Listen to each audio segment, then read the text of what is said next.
الإنسان وكرم وعلمه من البيان ما لم يعلم فسبحان الذي لا يحصى امتنانه باللسان ولا بالقلم نشهد أن لا إله إلا الله وحده لا شريك له ونشهد أن سيدنا ومولانا محمدا عبده ورسوله الذي أرسله بالحق بشيرا ونذيرا وداعيا إلى الله بإذنه وسراجا وقمرا منيرا فقد قال الله تعالى في كلامه المجيد والفرقانه الحميد أعوذ بالله من الشيطان الرجيم شكرا أعوذ بالله من الشيطان الرجيم بسم الله الرحمن الرحيم ونزلنا عليك الكتاب تبيانا لكل شيء وهدى ورحمة وبشرى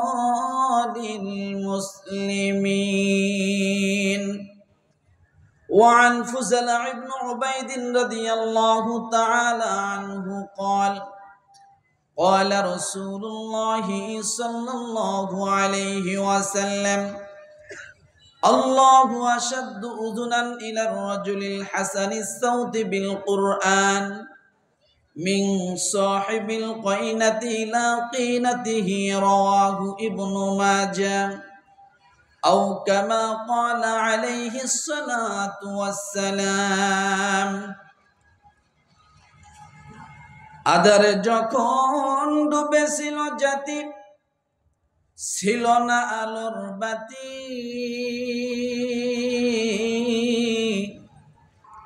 বর্বরতার চরম শিখরে পৌঁছে আরব জাতি মেয়ের জন্মে বেজার পিতা খুরত নতুন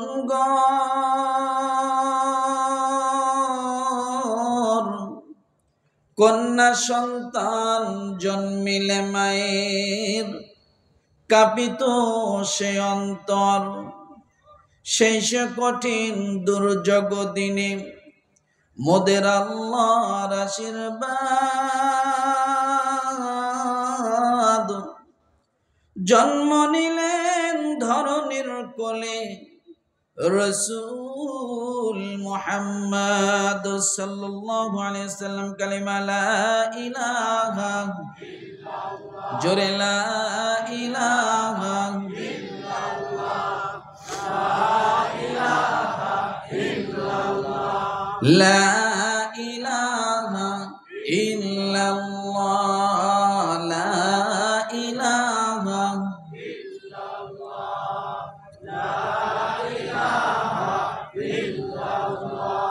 لا إله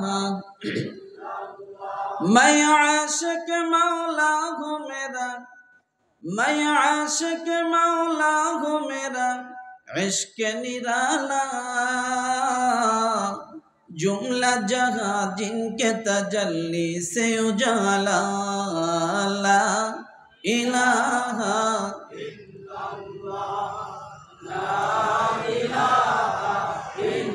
सुब्हानल्लाह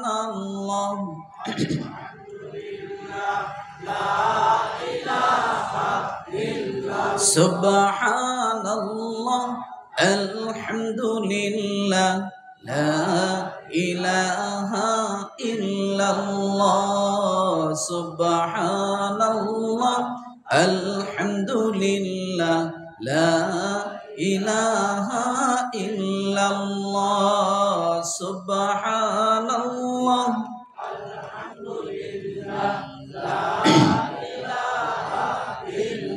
লা ইলাহা ইল্লাল্লাহু মুহাম্মাদুর রাসূলুল্লাহ। সকলে আওয়াজ দিয়ে বলি সাল্লাল্লাহু আলাইহি ওয়াসাল্লাম। তেলিরচালা পশ্চিমপাড়া মাদ্রাসা মসজিদ কমপ্লেক্স ও এলাকাবাসীর উদ্যোগে হাফেজ ছাত্রদের পাগড়ি প্রদান উপলক্ষে ওয়াজ ও দোয়ার মাহফিল। আজকের ওয়াজ এবং দোয়ার মাহফিলের প্রধান মেহমান আন্তর্জাতিক মুফাসসিরে কুরআন, হাজারো লাখো আলেমের রাহবার উস্তাদ আল্লামা খালিদ সাইফুল্লাহ সাদি দামাত বারকাতুহুল আলিয়া। প্রধান অতিথি জনাব মোহাম্মদ জিয়াউর রহমান আহাদ মিয়া, ব্যবস্থাপনা পরিচালক বেগ। বিশেষ অতিথি জনাব হাজি ওসমান গনি বীর মুক্তিযোদ্ধা, জনাব হাজি মোমের আলী, জনাব হাজি হারুনুর রশিদ ভাই, সদস্য সচিব নির্মাণ কমিটি অত্র মাদ্রাসা। আল্লাহ তাআলা সকল অতিথিদের নেক হায়াত, সুস্থ হায়াত দান করুন। সকলে বলি আমিন। আরো জোরে বলি আমিন। আমরা আজকে আমাদের ভাগ্য ভালো না খারাপ? জোরে বলেন। আজকে আমরা আমাদের চোখ দিয়ে দেখব যে হাফেজ ছাত্রদের মাথায় পাগড়ি দেওয়া হচ্ছে, এমন একটি মজমায় আমরা আসতে পেরেছি। সকলেই শুকরিয়া আদায় করি আলহামদুলিল্লাহ। কোরআন কার কালাম? জোরে বলতে হবে। আমরা কার গোলাম? আমরা আল্লাহর গোলাম, শুনতে এসেছি আল্লাহর কালাম। আর আজকে এটা একটা জান্নাতের বাগান। কিসের বাগান বলেন তো? জান্নাতের বাগান। আজকে আলোচনার বিষয়টা একটু জেনে নেই। মাওলানা রুমি রহমাহুল্লাহ তিনি তার একটি কিতাবে একটি কথা বলেছেন, ওই কথাটা আমি কোট করে আজকে বিষয় নিয়ে আসছি। বিষয়টা আগে বুঝুন। মানুষ আছে, শরীরে কাপড় নাই। কি বলেন তো? মানুষ আছে, ভালো করে সকলে বলেন, মানুষ আছে শরীরে, আবার কাপড় আছে, মানুষ নাই। কি বলেন? কাপড় আছে, মানুষ নাই, আর মানুষ আছে শরীরে। আজকে আলোচনার বিষয় এইটাই। তাহলে বোঝা গেল ন্যাংটা মানুষ আর খোলস মানুষ, কথা ঠিক না? আবারও বোঝেন, মানুষ আছে, কাপড় নাই, কাপড় আছে, মানুষ নাই। আলোচনা এইটাই হবে আজকে। রাজি? কি বলেন? রাজি? জোরে বলেন। আল্লাহ সুবহানাহু ওয়া তাআলা আমাদেরকে এখানে আসার এবং বসার জন্য তৌফিক দিয়েছেন। বিনিময় লাভটা কি হয়েছে? যতটা কদম ফেলাইছেন, প্রত্যেকটা কদমের বিনিময় আল্লাহ তাআলা এক একটা করে গুনাহ মাফ করে দিয়েছে। হয় নাই? সুবহানাল্লাহ। বলে হুজুর একটা গুনাহ মাফ, তাই কি? তাই না? বলে ভাই, গুনাহ তো একটা, সওয়াব হচ্ছে অসংখ্য। সুবহানাল্লাহ। সওয়াব যে আল্লাহ কি পরিমাণ দিচ্ছেন আর দিচ্ছেন, এটা আল্লাহ তাআলা নিজ ডায়েরিতে লিখবেন, ফেরেশতাকেও আল্লাহ জানান নাই। বলছেন এটা তোমাদের বিষয় না। আমার বান্দা আমার কালাম শোনার জন্য গেছে, আমার গোলাম আমার কালাম শোনার জন্য গেছে, আমি আমার বান্দাকে একেবারে বেগাইরে হিসাব দিয়ে দেব। তাহলে অন্তত মনটা একটু খুশি হলো তো নাকি? উঠে যাবেন না থাকবেন? একজন আল্লাহওয়ালা আসতেছে, আমরা তার জবানি থেকে কিছু কথা শুনবো, এরপর আমরা আখিরি দোয়া করে যাব। রাত বেশি হবে না, এখন 10টা বাজে, আমি হয়তো আধা ঘন্টা কথা বলবো। 10:30টার ভিতরে ইনশাআল্লাহ হুজুর আসবে। 11:30 বা 11টার মধ্যে হুজুর দোয়া করে দেবে। আমরা আখিরি দোয়া করে কতজন যাব? সকলে যাব ইনশাআল্লাহ। বোঝেন? দেখেন তো ডানে বামে হাত উঠায় নাই, কে মতলব খারাপ নাকি?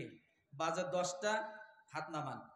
বাজে 10টা, 1.5 ঘন্টা বসে থাকার জন্য ধৈর্য আছে? কথা বলেন আছে? এটা তো আমাদের এই গ্রাম, তেলিরসালা আমাদের এই গ্রাম না? তা আমাদের এই গ্রাম, আমাদের এই মাহফিল নাকি বলেন? ওনারা আমাদেরকে আপন ভাবুক আর না ভাবুক, আমরা আপন ভাবি। রাজি আছেন? তেলিরসালা আমাদের গ্রাম, আমাদের অফিস আদালতে তেলিরসালা গ্রাম লেখা। আমরা তেলিরসালা আশপাশ বাসা বাড়িতে থাকি, আমরা এই জমিনে ঘুরে বেড়াই, এখানে আমরা চাকরি করি, এখানেই আমরা বসবাস করি। এটাও আমাদের গ্রাম।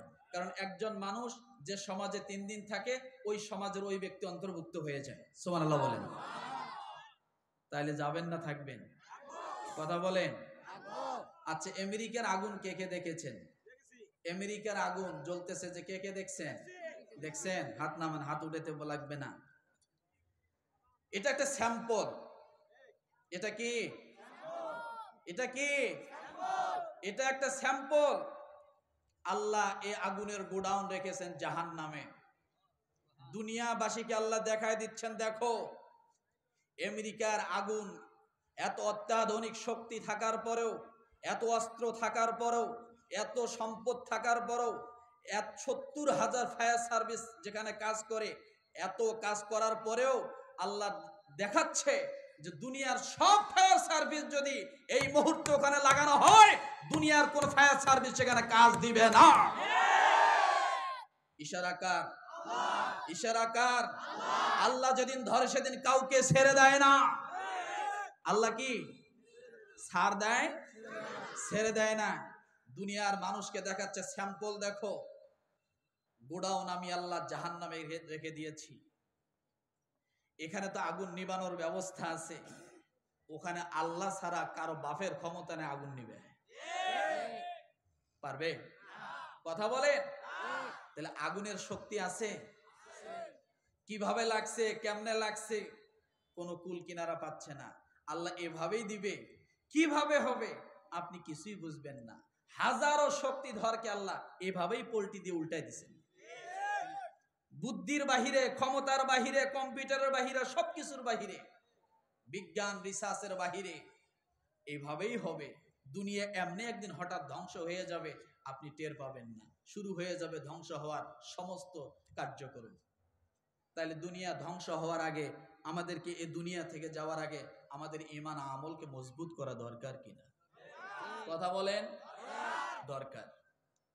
আর এই ঈমান আমলকে মজবুত করার জন্য আল্লাহ তাআলা প্রেসক্রিপশন দিয়েছেন কুরআনুল কারীম, রাসূলের সুন্নাহ। কয়টা জিনিস? কুরআনুল কারীম, আরেকটা কি? রাসূলের সুন্নাহ। তাহলে এই দুইটা জিনিস যদি আমরা আঁকড়ায় ধরতে পারি, আমরা দুনিয়াও শান্তি পাবো, আখেরাতেও শান্তি পাবো। এই দুইটা জিনিস যদি আমরা বাদ দেই, আমরা দুনিয়াও ধ্বংস হব, আখেরাতেও আমরা ধ্বংস হব। আমরা কি ধ্বংস হতে চাই? সেই কুরআনুল কারীম ছোট্ট ছোট্ট বাচ্চারা হেফজ করে, হাফেজ হয়ে আজকে মাথায় একটা সম্মানের পাগড়ি নেবে। এই পাগড়ি দুনিয়ার জমিনে মানুষের চোখে একটা স্যাম্পল। এই পাগড়ির ভিতরে যে আল্লাহ কোন পাগড়ি রাখছে, এটা আপনি আমি সাধারণভাবে এতটা অনুধাবন করব না, রসুলের হাদিসে বোঝা যায়। এই পাগড়ি শুধু পাগড়ি না, এই পাগড়ি মানে জান্নাতের একটা সার্টিফিকেট। কিসের সার্টিফিকেট? তাইলে আমরা এই পাগড়ি অনুষ্ঠানে উপস্থিত হয়েছি, অন্তত কিয়ামতের ময়দানে আল্লাহকে বলবো, আল্লাহ জীবনে যদি কোনো গুনাহ, জীবনে যদি আমার কোনো আমল তোমার দরবারে কবুল না হয়, অন্তত ওই যে কোরআনুল কারীমের অনুষ্ঠানে, পাগড়ি প্রদান অনুষ্ঠানে আমি একটু উপস্থিত হয়েছিলাম, ওই উসিলায় মাফ করে দাও। সুবহানাল্লাহ। কালকে কই ওই উসিলায় মাফ করে দাও। সেই দিন নূহ আলাইহিস সালামের ছেলের কোনো টাইম থাকবে না, ইব্রাহিম আলাইহিস সালাম বাবার কোনো টাইম থাকবে না, লূত আলাইহিস সালামের বংশের কোনো টাইম থাকবে না।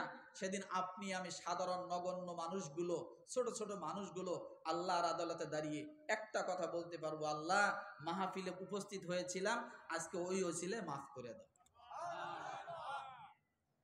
এই জন্য রব্বুল আলামিন ডাক দিয়ে বলেন, ইয়া আইয়ুহান নাসু ক্বাদ জাআকুম বুরহানুম মির ربكم وأنزلنا إليكم نورا مبينا রব্বুল আলামিন ডাক দিলেন হিন্দু মুসলমান বৌদ্ধ খ্রিস্টান জাতি ধর্ম বর্ণ নির্বিশেষে কামার কুমার জেলে তাঁতি doctor master conductor driver helper চাষারু মদারু জুয়ারু মুসারু রাজরানী ফকরানী পথে পড়া আদামরা কাঙ্গাল কাঙ্গালিনী সমস্ত দুনিয়ার মানুষকে আল্লাহ তাআলা একটা প্যান্ডেলের মধ্যে নিয়ে এসে একটা পতাকার তলের মধ্যে নিয়ে এসে আল্লাহ একটা মেসেজ জানায় দিলেন দুনিয়ার মানুষ তোমরা যদি দুইটা জিনিসকে আঁকড়ায় ধরতে পারো কি হিন্দু কি মুসলমান কি বৌদ্ধ কি খ্রিস্টান আল্লাহ জাতি কোনো ভেদাভেদ করেন নাই আল্লাহ ডাক দিয়ে বললেন মানুষ তোমরা যদি দুইটা জিনিসকে আঁকড়ায় ধরতে পারো নূর নামের একটি কিতাব বুরহান নামের একজন নবী এই দুইটাকে তোমরা যদি আপন বানায় নিতে পারো এই দুইটাকে তোমরা যদি মহাব্বত করতে পারো এই দুইটার সাথে তোমরা যদি সম্পর্ক করতে পারো আমি আল্লাহ তোমাদেরকে আমি আল্লাহ তাআলা দুনিয়ার জমিনে দামি বানাবো কিয়ামতের ময়দানে আরশের নিচে মেহমানদারি করাবো এরপরে আমি আল্লাহ তাআলা হাতে ধরে আমি আল্লাহ জান্নাতের ফয়সালা করে দেব আরো জোরে জোরে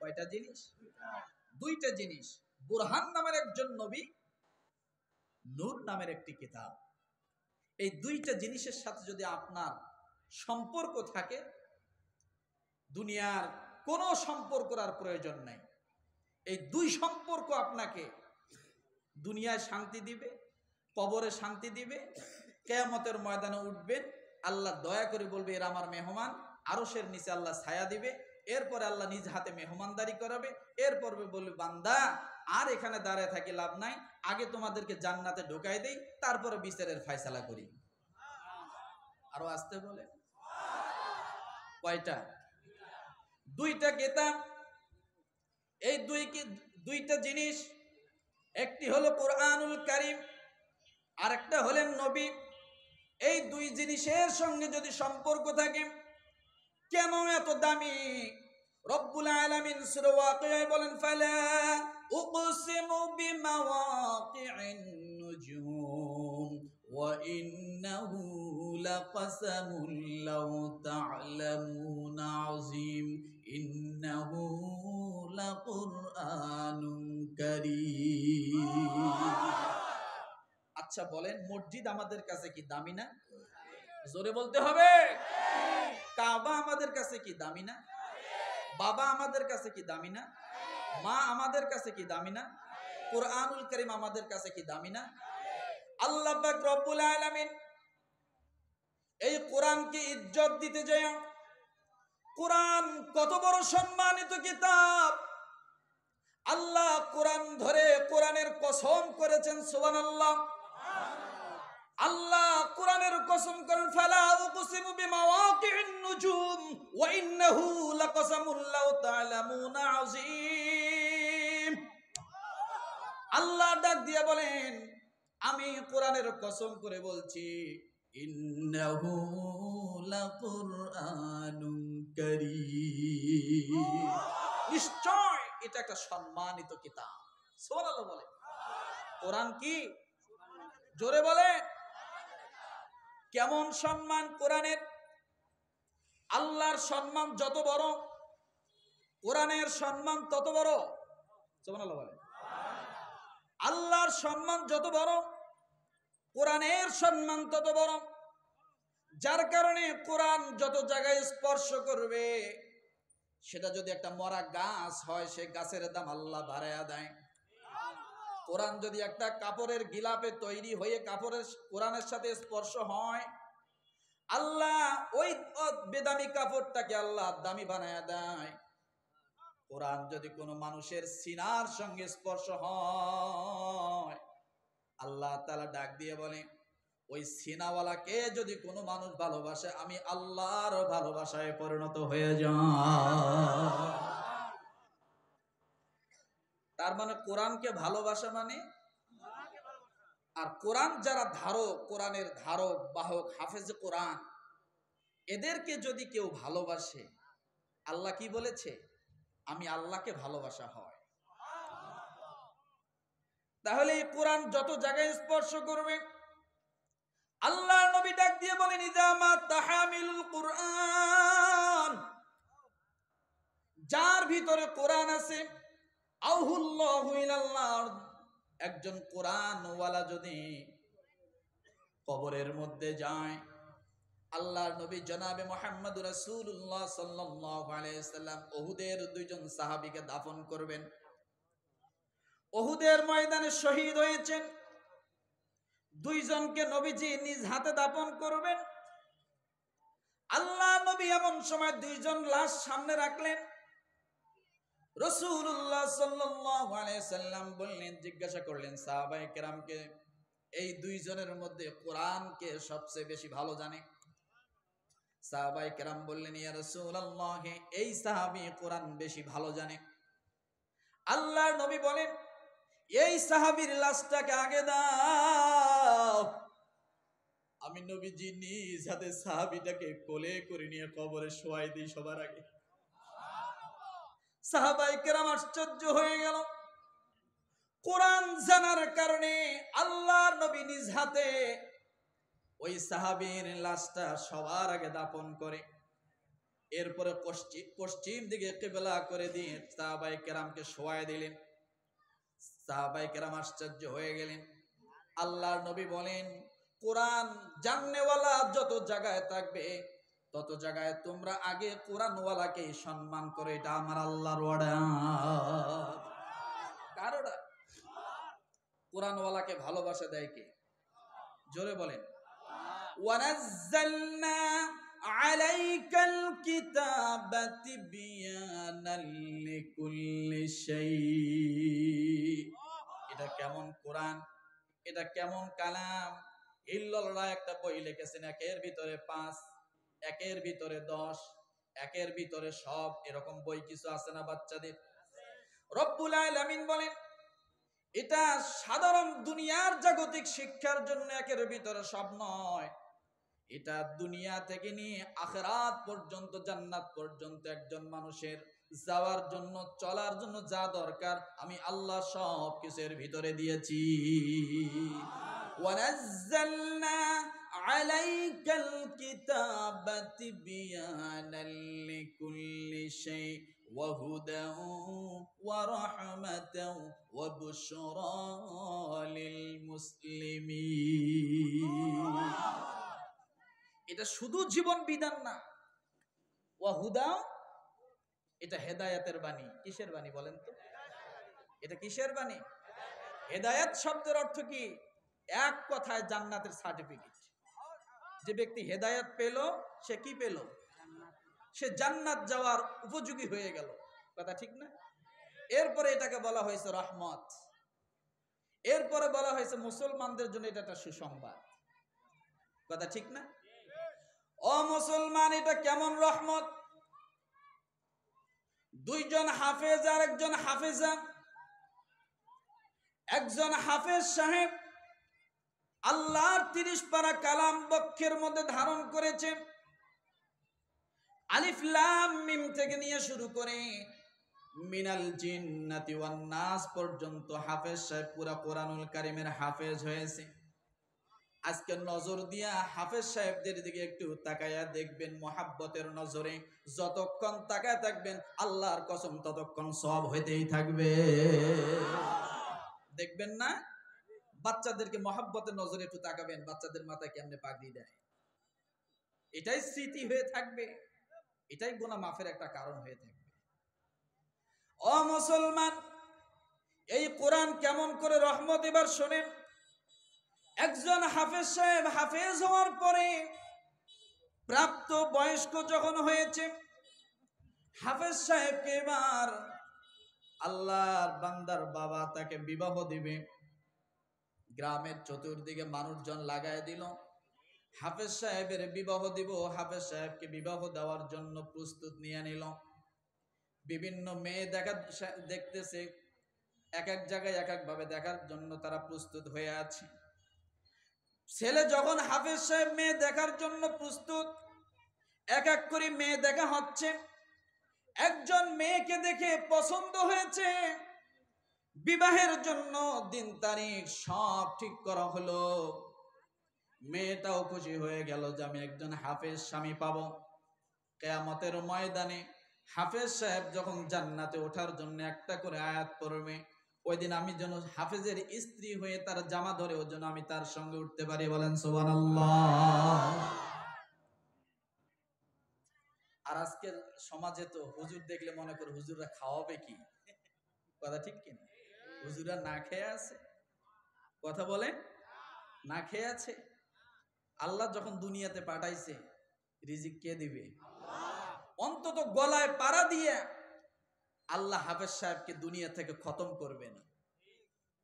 এগুলো তো এখানে তো শহর, গ্রামে গঞ্জে।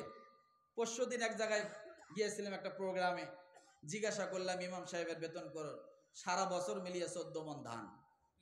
কয় মণ? কয় মণ? 14 মণ ধান সারা বছর মিলিয়া। মাসে কয় মণ করি পড়ে? 16 মণও তো ভাগে পড়ে। তো তারপরও আল্লাহ কিন্তু তাকে কি না খাওয়ায়া ওটাতেই সন্তুষ্ট। কেন জানেন?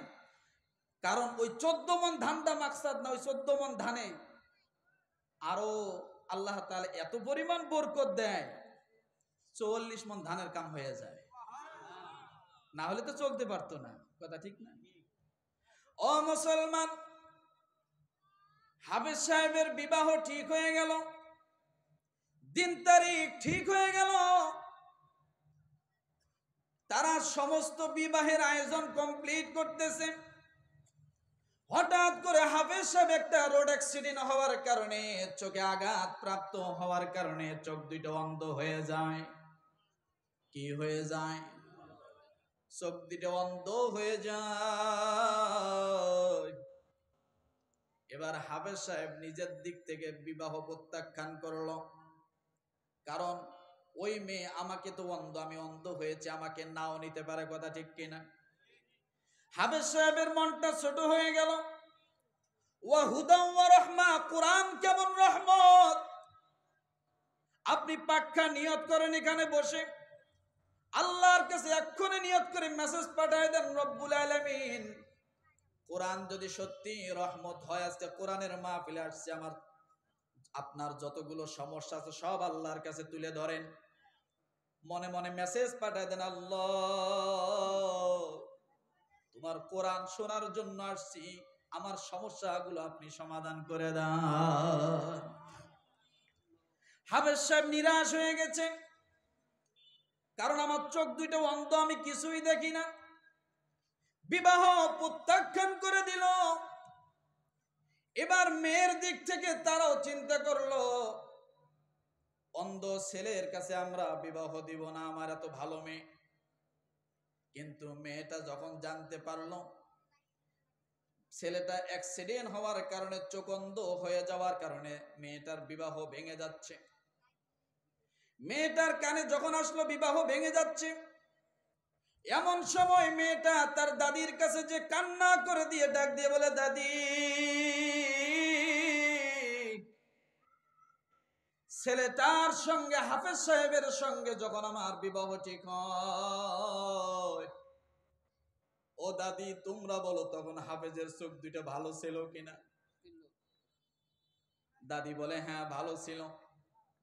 এবার মেয়েটা ডাক দিয়ে বলে, দাদি যে চোখ দিয়ে আমাকে দেখেছে, আমাকে পছন্দ করেছে, আমিও তাকে পছন্দ করেছি, যে স্ত্রী হিসেবে আমাকে গ্রহণ করেছে, পছন্দ করেছে, বিবাহর দিন তারিখ ঠিক হয়েছে, দাদি গো তুমি আব্বাকে একটু বুঝায় বলো যাতে আমার বিবাহটা ক্যান্সেল না করে। আরো আসতে বলে। দাদি আশ্চর্য হয়ে গেল, এই যুগের মেয়েরা ছেলেদেরকে কতভাবে বেছে নেয়, বাঁচতে বাঁচতে এমন বাঁচে বাঁচে বাবাখোর, ইয়াবাখোর, জুয়াখোর সব ভাগে পড়ে। হাতে ব্রেসলেট না থাকলে ছেলেরা মেয়ে ছেলেকে পছন্দ করে না, মাথার চুলের কাটিং মুরগি কাটিং না থাকলে মেয়েটা ছেলেকে পছন্দ করে না। এটা কোন মেয়ে রে?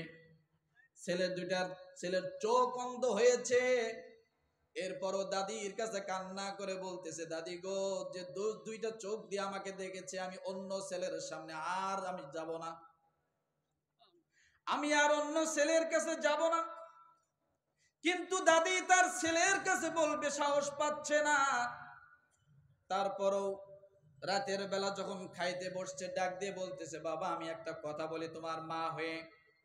বলে, মা কি বলবেন বলেন। এবার ডাক দিয়ে বলে, বাবা তুমি যে হাফেজ ছেলের সঙ্গে তোমার মেয়ের বিবাহ ঠিক করেছো। বলে, হ্যাঁ। এখন কেন ক্যান্সেল করতেছো? এবার মায়ের সন্তান ডাক দিয়ে বলে, মা ছেলেটার তো দুইটা চোখ নষ্ট হয়ে গেছে, অন্ধ হয়েছে। এবার মা জনম দুঃখিনী ডাক দিয়ে বলে, বাবা তোমার মেয়ে যদি অন্ধ ছেলের সংসার করে, তুমি সন্তানের কোনো সমস্যা আছে কি? এবার মেয়ের বাবা আশ্চর্য হয়ে গেল, মা কি বলে, আমার মেয়ে নাকি অন্ধ হাফেজ ছেলের সংসার করবে? বলে, হ্যাঁ। ছেলে এবার আশ্চর্য হয়ে গেল, মাকে ডাক দিয়ে বলে, মা আপনি আমার মেয়েকে বলেন, আমার মেয়ে যদি সংসার করে, আমার এখানে মত নাই, তারপরেও মানুষ কি বলবে যে অন্ধ জামাই পেয়েছে, কথা ঠিক কিনা? অন্ধ জামাই পেয়েছে এই কথা মানুষ বলবে। আমার এত ভালো মেয়ে, একটা অন্ধ ছেলের কাছে দিয়ে তার জীবনটা কেন আমি নষ্ট করবো? আমি চাই না। এত কথা বলার পরও মেয়ে কান্না শুরু করে দিল, বারবার ডাক দিয়ে বলতেছে, আল্লাহ যার ভিতরে আপনার কালাম রয়েছে মালিক, যে চোখ দিয়ে আমাকে দেখেছে, স্ত্রী হিসেবে তার পছন্দ হয়েছে, বিবাহের দিন তারিখ সব ঠিক হয়েছে, এই বিবাহ ভেঙে গেলে আমি অন্য ছেলের সামনে আবার যাইতে হবে, হয়তো ওই ছেলে পছন্দ করবে না, আর এক ছেলের সামনে যাইতে হবে। আয় আল্লাহ আমার বাবার মনটা নরম করে দাও, আমি তোমার কালাম যে ছেলের বক্ষের মধ্যে রয়েছে, ওই হাফেজে কোরআনকে আমি স্বামী হিসেবে গ্রহণ করে নিলাম। এ যুগে এখনো রাবেয়া বসরি আছে, আছে না? কথা বলে, এখনো রাবেয়া বসরি আছে, এখনো অনেক আল্লাহওয়ালা মা রয়েছে। সবাই যে খারাপ পথ অনুসরণ করে তা কিন্তু না, ভালো পথেও তো আছে, আছে না? ও মুসলমান, একজন হাফেজে কোরআনকে আপন করে নেওয়ার মর্মটা কি? আল্লাহ তাআলা বলেন সূরা নাহলের 89 নম্বর আয়াতে, আল্লাহ বলেন, ওয়ানাজ্জালনা আলাইকাল কিতাবা তিবয়ানাল লিকুল্লি শাই ওয়া হুদান ওয়া রাহমাতান ওয়া বুশরা লিল মুসলিমিন। কোরআন কেমন রহমত, এটা বুঝাইতে চাচ্ছি, কষ্ট হচ্ছে? কথা বলে, কোরআন কেমন রহমত, আপনি সেই রহমতের ভান্ডারে আসছেন, সুবহানাল্লাহ বলে। হয়তোবা কোনো না কোনো সময় একটা ভালো কাজ আপনি করেছেন, সেই কাজটা আল্লাহ কবুল করেছে, ওই কবুলিয়াতের জন্য আরেকটা ভালো কাজের সুযোগ আল্লাহ আপনাকে দিয়েছে, আপনি এমনি এমনি আসতে পারেননি, কথা ঠিক না? কোরআনের মহাব্বত আছে, ভালোবাসা আছে, আল্লাহর ইশারা আছে, তাই আপনি আসতে পারছেন। আমি প্রায় জায়গায় বলি, নরসিংদী জেলার পাঁচদোনা থানায় একজন হিন্দু ভদ্রলোক শ্রীযুক্ত বাবু গিরিশচন্দ্র সেন পুরা কোরআনুল কারিমের তরজমা লেখছেন নিজে বেটা। কতটুকু এলেম আর জ্ঞান থাকলে তরজমা লেখা যায়। তরজমা লেখলেন ঠিক, কোরআন বেচারা বুঝলো, কিন্তু জীবনীতে কোরআন মেনে নিল না। তাহলে ইশারা থাকতে হবে কার? কার?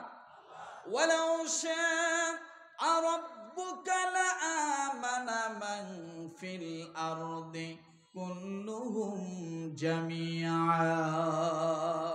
আল্লাহ তাআলা ডাক দিয়ে বলেন সূরা ইউনূসে, আল্লাহ বলেন আমি যদি চাইতাম দুনিয়ার সব মানুষকে আমি আল্লাহ একত্রিত মুসলমান বানাইতাম। আমি যদি আল্লাহ চাইতাম দুনিয়ার সব মানুষকে ঈমানদার বানাইতাম, কিন্তু আল্লাহ ডাক দিয়ে বলেন ওয়ামা কানা লিনাফসিন আন তুমিনা ইল্লা বিইذনিল্লাহ। আমি আল্লাহ সব মানুষকে ইমানদার বানাই নাই। ও দুনিয়ার মানুষ, আমি আল্লাহ কাকে কাকে ইমানদার বানালাম? আমি আল্লাহ যাকে পছন্দ করেছি, যাকে ভালোবেসেছি, যাকে চেয়েছি, আমি আল্লাহ তাদেরকে ইমানদার বানিয়েছি। কি করেছি বলেন? তাহলে ইমানদার হওয়া এটা কার ইশারা? এখানে আসতে পারা এটা কার ইশারা? আল্লাহর ইশারা। আপনি কিছুক্ষণ সময় লেগে থাকেন, আল্লাহ হয়তো তার ফেরেশতার মজলিসে আপনার বিষয়ে আলোচনা হচ্ছে, আল্লাহ ডাক দিয়ে বলে ফেরেশতাদেরকে, ও ফেরেশতারা, আমার এই বান্দাগুলো কি চায়? বলে আল্লাহ এই বান্দাগুলো ধান চাল গম কিছু চায় না, আলু পেঁয়াজ পটল কিছু চায় না। বলে কি চায়? দুনিয়ার ক্ষমতা চায় না। আল্লাহ বলে কি চায় বলো?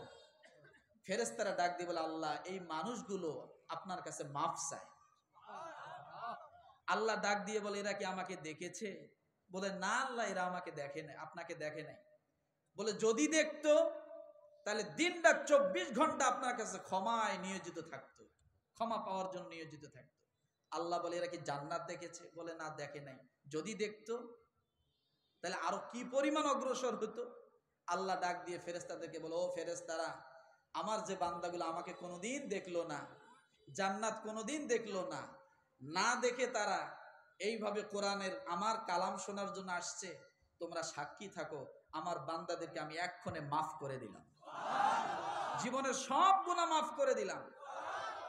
এই জন্য ঈদের সময় দেখবেন সব মানুষ একটা খুশি খুশি ভাব থাকে। ঈদের দিন থাকে না? চিনি সেমাই খাওয়ার জন্য খুশি, গরু কুরবানি দিবে এই জন্য খুশি, গরুর গোস্ত খাবে এই জন্য খুশি। সেমাই তো আজকেও কিনতে পাবেন, কিন্তু ঈদের দিন মানুষ যে খুশি থাকে ওই পরিমাণ খুশি কিন্তু অন্য দিন থাকে না।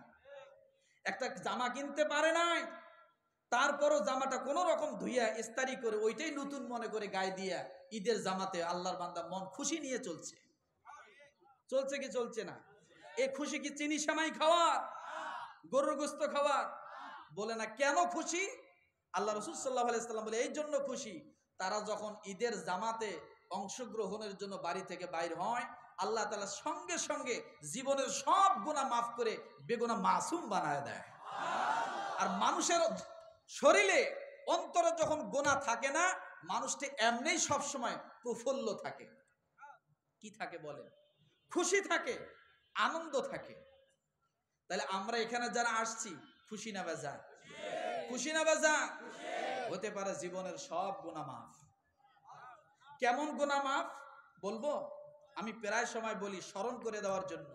রব্বুল আলামিন ডাক দিয়ে বলেন সূরা ফুরকান, ফাউলাইকা ইউবাদদিলুল্লাহু সাইয়্যাতিহিম হাসানা ওয়া কানাল্লাহু গফুরুর রহিমা। আমার জীবন, আমার মরণ, আমার বন্দিগি, ইয়া ইলাহি, ইয়া ইলাহি কবুল করো আমার বন্দিগি। আমার জীবন, আমার মরণ, আমার জিন্দিগি।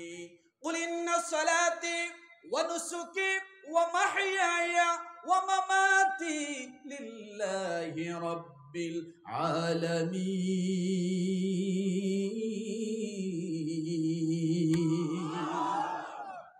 এটাই আমার জীবন, আমার মরণ, আমার হায়াত, আমার মৌত কার জন্য? জোরে বলেন কার জন্য? সব আল্লাহর জন্য। আমরা এখানে আসছি কার জন্য? কথা বলেন, কষ্ট হচ্ছে নাকি? ও মুসলমান, এই জন্য বলি কুরআনুল কারীম হলো একটা রহমত। কেমন রহমত? ওই যে হাফেজা মেয়েটা পিতার সঙ্গে বায়না ধরল, বাবা জীবনে তোমার কাছে কিছু চাই না, আমার বাড়ি লাগবে না, জমি জমা লাগবে না, আমার জন্য কিছু দিও না বাবা। আমার আল্লাহ আমার জন্য একজন হাফেজ কোরআন নিয়োজিত করে দিয়েছে, তাকে প্রত্যাখ্যান করিও না। ও বাবা, যে হাফেজে কোরআন তার দুইটা চোখ দিয়ে আমাকে দেখেছে, ওই হাফেজে কোরআনের সঙ্গে আমি বিবাহ বসবো, আমি তাকে স্বামী হিসেবে গ্রহণ করব। বাবা যখন দেখলেন মেয়ে কান্নাকাটি করে, ওই হাফেজে কোরআন অন্ধ ছেলেটাকে মেয়েটা স্বামী হিসেবে গ্রহণ করে নেবে। এরপরে বাবা আর দ্বিমত না করে মেয়েটার বিবাহর ফয়সালা করে দিল, ব্যবস্থা করলো, বিবাহ হয়ে গেল। ও মুসলমান, এবার স্বামী স্ত্রী পর্যায়ক্রমে প্রথম রাতটা থাকে একটা আনন্দের রাত, কথা ঠিক কিনা? প্রথম রাতটা থাকে একটা আনন্দের রাত। হাফেজে কোরআন তার বিবাহ সম্পূর্ণ হয়ে যাওয়ার পরে সে যখন তার খাস কামরায় চলে গেল, নিজের ঘরে চলে গেল, ওদিকে মেয়েটা আগে থেকেই ঘরের মধ্যে অপেক্ষা। এবার স্বামী হাফেজে কোরআন তার হাতে যখন মেয়েটা একটা মিষ্টির প্লেট যখন তাকে তুলে দেবে, হাফেজে কোরআন ডানে হাত দেয়, বামে হাত দেয়, এদিকে সেদিকে হাত দেয়, প্লেটটা খুঁজে পায় না। যে চোখ দিয়ে আল্লাহর কালাম দেখে দেখে পড়েছিল ইয়াসিন ওয়াল কুরআনিল হাকীম ইন্নাকা লামিনাল মুরসালিন আলা সিরাতিম মুস্তাকিম, যে চোখ দিয়ে 30 পারা কোরআন দেখলো, আজকে বিবাহর রজনীতে নিজ স্ত্রীকে আর দুইটা চোখ দিয়ে দেখতে পারে না। স্ত্রী মিষ্টির প্লেটটা হাতে তুলে দিবে, কিন্তু ডানে হাত দিচ্ছে, বামে হাত দিচ্ছে, মিষ্টির প্লেটটা পায় না। স্ত্রী এবার হাতটা ধরে প্লেটটা তাকে সামনে দিয়ে বলল, এই যে প্লেট। স্ত্রী নিজ হাতে ওখান থেকে মিষ্টি উঠাইয়া তারপরে তার স্বামীর মুখের মধ্যে উঠাইয়া দেয়। এবার হাফেজে কোরআন চোখ দিয়ে পানি ছেড়ে দিয়েছে, ডাক দিয়ে বলে, স্ত্রী, এই দুনিয়ার জমিনে কত চোখলা ছেলে ছিল, কত সুদর্শন ছেলে ছিল, তুমি কি দেখে আমাকে বিবাহের জন্য আমার সামনে আমার বিবাহের প্রস্তাব মেনে নিলা? কি করে আমাকে স্বামী হিসেবে মেনে নিলা? ডাক দিয়ে বলে, ও আল্লাহর বান্দা হাফেজে কোরআন, আপনাকে আমি শুধু দেখি নাই, আপনার ভিতরে আল্লাহর কালাম রয়েছে।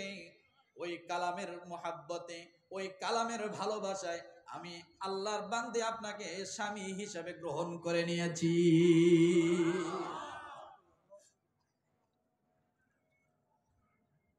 হাফেজে কোরআন চোখ দিয়ে পানি টপ টপ করে ছেড়ে দিয়েছে। স্ত্রী এবার এক বদনা পানি আগে থেকে রেডি করেছেন, এক বদনা পানি দিয়ে বললেন, স্বামী, ঘরের কোণার মধ্যে আপনি একটু আসেন, ওইখানে টুল দেওয়া আছে, টুলের মধ্যে বসেন।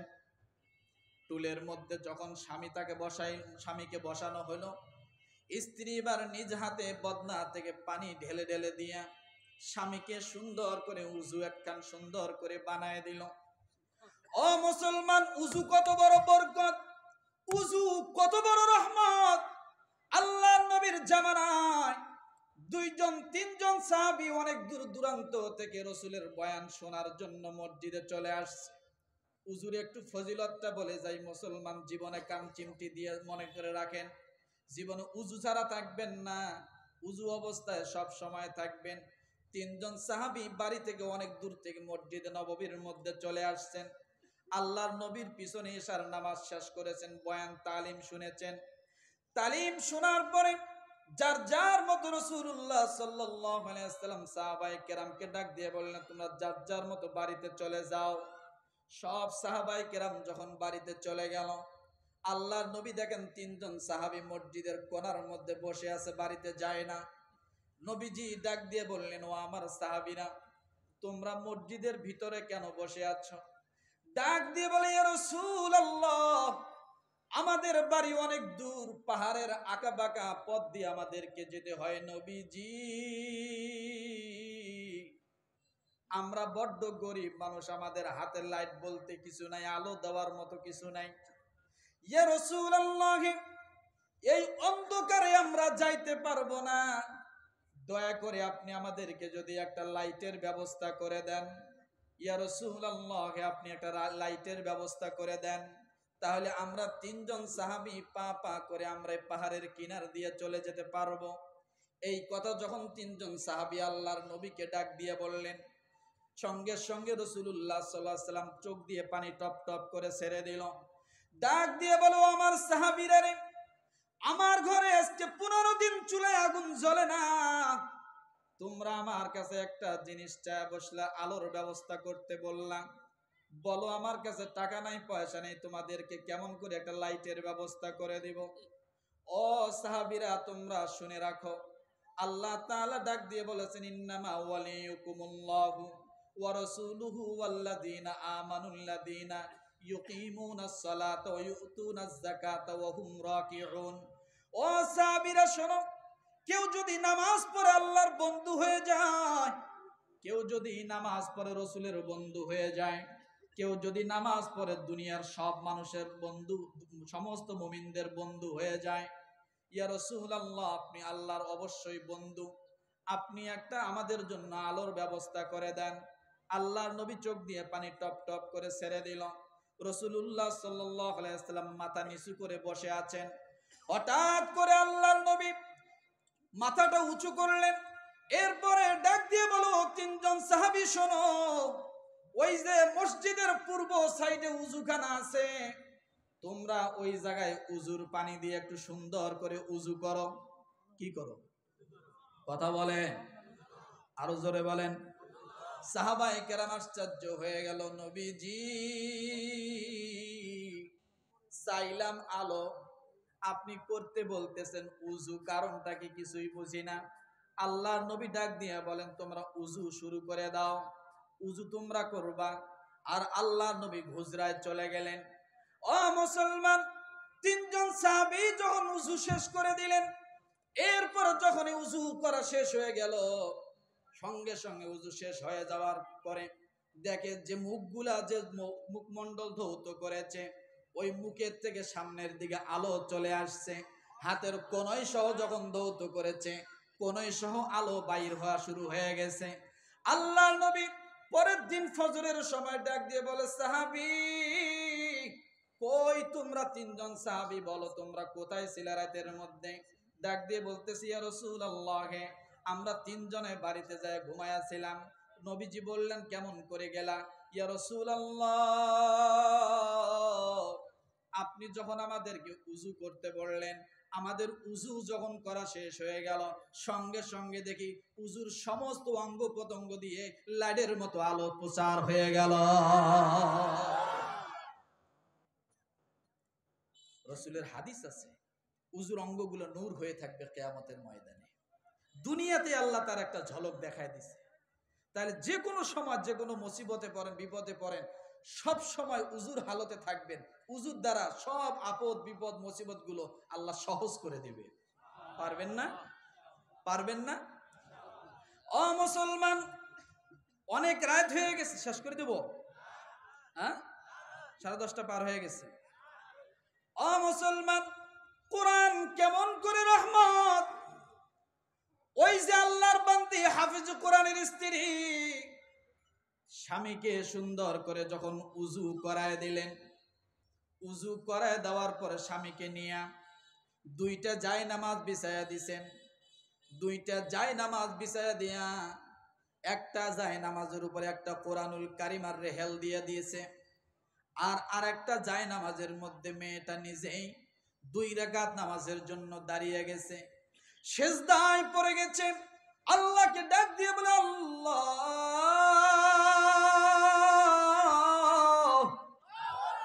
তোমার বান্দি, নগণ্য বান্দি, আমি তোমার বান্দি। আমি আজকে আমার ডান পাশে একটা হাফেজ কোরআনকে কোরআন দিয়ে বসায় দিয়েছি। আমি তোমার কপাল দেওয়া কপালটা জমিনের মধ্যে ঠেকায় দিলাম।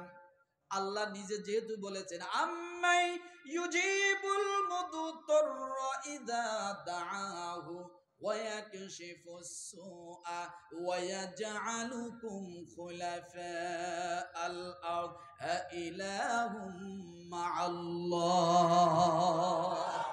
আল্লাহ বলে, বান্দারে, মামলায় পড়েছো, মুকদ্দমায় পড়েছো, ঋণগ্রস্ত হয়েছো, অভাবগ্রস্ত হয়েছো, যে কোনো সমস্যায় জর্জরিত হয়েছো, ও বান্দা 5টা 2 তুমি যদি একখানে করতে পারো, কয়টা কয়টা 2 কয়টা 2? আল্লাহ ডাক দিয়ে বলেন 5টা 2 যদি তুমি একখানে করতে পারো, আল্লাহ ডাক দিয়ে বলেন 5টা 2 যখন একখানে হয়ে যাবে, সঙ্গে সঙ্গে আমি আল্লাহ তোমার মতো বান্দা এবং আমি আল্লাহর মাঝে আর কোনো পর্দা থাকে না, তুমি যা বলো আমি আল্লাহ সব স্বীকার করে নেই। কয়টা 2? কয়টা? 5টা 2 মনে রাখেন। এক, কমসে কম রাতের 2টা। কয়টা? বুঝার জন্য বলছি, রাতের 2টা 2 রাকাত নামাজ, কমসে কম 2 রাকাত নামাজ। কয়টা? কমসে কম 2 রাকাত নামাজ। এরপরে আপনার 2টা হাত আল্লাহর দরবারে। কয়টা 2 গেল? কয়টা 2 গেছে? 3টা। রাতের 2টা কমসে কম। কমসে কম নিম্নতম কয় রাকাত নামাজ? 2 রাকাত নামাজ। এরপরে 2টা হাত আল্লাহর দরবারে। এরপরে 2 চোখের কয়টা গেল? কমসে কম 2 ফোঁটা পানি আপনি যদি আল্লাহর দরবারে ফালাইতে পারেন, রব্বুল আলামিন ডাক দিয়ে বলেন, রাসূলের দ্বারা জানা দিচ্ছেন, হাল মিন সাইলিন হাল মিন তাইবিন হাল মিন আফিয়াতিন আলা কাযা হাত্তা ইয়াতলু আল ফজর। বান্দারে, তুমি তোমার যত সমস্যা আছে, তুমি যদি ঋণগ্রস্ত থাকো আমার কাছে চাও, আমি তোমাকে দেওয়ার জন্য আমি আল্লাহ উপস্থিত। কি? আমি আল্লাহ কি? আমরা কি চাই? চাই। যে কোনো সমস্যায় পড়েন কার কাছে যাবেন? কার কাছে? আল্লাহর কাছে। এদিকে হাফেজে কোরআন কোথায় বসা? যায় নামাজে। কি নিয়ে বসা? কোরআনুল কারীম। তার বাম পাশে কে? বাসর ঘর রাতের স্ত্রী। প্রথম বিছানায় থাকার কথা আছে কোথায়? যায় নামাজে। ও মুসলমান, শেষটুক তো এখনো বলিনি, বলছি, কথা বলেন। তাহলে একজন হাফেজে কোরআনকে ভালোবাসতেছে কে? আল্লাহ। আপনি যদি ভালোবাসেন, আল্লাহ আপনাকে, কথা বলেন, আমরা কে কে আল্লাহর ভালোবাসা চাই? জোরে বলেন। ইন্নাল্লাযীনা আমানু ওয়া আমিলুস সালিহাতি সায়াজআলু লাহুমুর রাহমানু বুদ্দা। আল্লাহ বলে, ঈমান আনো, আমলে সালেহ করো, আমি আল্লাহ ভালোবাসা দেব। কে ভালোবাসা দিবে? তাহলে আল্লাহর ভালোবাসা পেতে হলে আল্লাহ যে জিনিসগুলোকে ভালোবাসে সেটাকে ভালোবাসা দরকার আছে না নাই? জোরে বলেন। আজকের এই মাহফিল সাক্ষী হয়ে থাক, বলে আমিন। আরো জোরে বলে আমিন। সর্বপ্রথম একজন মানুষ, একজন মুসল্লি, একজন ইমানদার